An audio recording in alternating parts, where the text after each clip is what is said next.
આજ હું 500 કિલાનો ઘઉં ક્લિનિંગ કરવાનો પ્લાન બતાવવાનો છું. ત્યાર પછીનો 200 કિલાનો આટા પ્લાન. આજથી ઘઉં તમે ગમે એવા કચરામાં ખેડૂત ખેતરમાંથી લઈ આવે ને, આવા પુતરિયા હોય, કાંકરા હોય કે ગમે એવા હોય ને, એની અંદરમાંથી ઘઉંમાંથી સીધો સાફ થઈ જાય. આ પહેલી એલિવેટરમાંથી સીધા જાય અમારા શોકર મશીનમાં. આ શોકર મશીનની અંદરમાં ત્યાંથી આ બીજા એલિવેટરમાં જાય, બીજા એલિવેટરમાંથી સીધા જાય બ્લોઅરની મદદમાંથી. એમાં પુતરાના જે છિલકા નીકળે એ અલગ પડી જાય. પછી આ 3 પ્રકારના ગ્રેડર છે.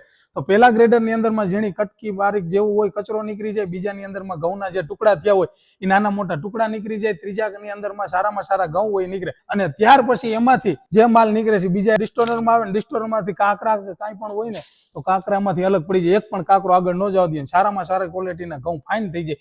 એક પણ તૂટલો ઘઉં ન રહ્યો એનાથી હળે નહીં. આટલો થઈ ગયો ક્લિનિંગ પ્લાન 500 કિલાનો. હવે વાત આવે છે કે અહીંથી સીધું ત્રીજા એલિવેટરમાં. ત્રીજું એલિવેટરનું કામ એ છે કે ઉપર લગાડેલું છે એક સ્પ્રિંકલર મશીન, કે ઘઉંને આટો બનાવવા માટે પાણીની જરૂર પડતી હોય તો એમાં સ્પ્રિંકલર મશીન લગાડેલું છે. 1 ટનની સ્ટોરેજ ટેન્ક છે. તો 1 ટનની અંદર સ્ટોરેજ ટેન્કમાંથી સીધો માલ મોઈસર લાગેલા ઘઉં હોય એ મશીનમાં આવે.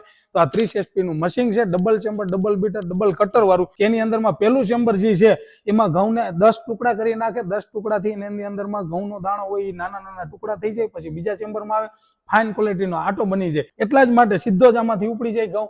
1 જ સેકન્ડની અંદર ઉપાડીને અમારે સાયક્લોન ફિટ કરેલું. સાયક્લોનની અંદરમાં જાય એટલે લોટને એવી રીતનું એકદમ સાયક્લોન વાવાઝોડાની જેમ ફેરવી અને ઠંડો કરે. ઠંડો કરી અને સીધો જ અહીંયા ગ્રેડરમાં આવે.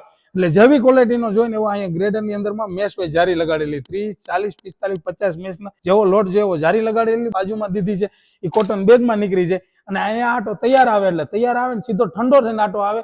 પછી આ નાનું પેકિંગ મશીન છે. પેકિંગ મશીનની અંદરમાં આપણે 5 કિલોનું પેકિંગ મશીન કે 1 કિલો, 2 કિલો, 5 કિલો આવી રીતના આમ પેક કરવું હોય તો અમે આટોમાઇઝ કંપની અમારે સ્પેશિયલ આટા બનાવે છે. તો આટોમાઇઝની અંદરમાં આટો પણ તૈયાર થઈ જાય.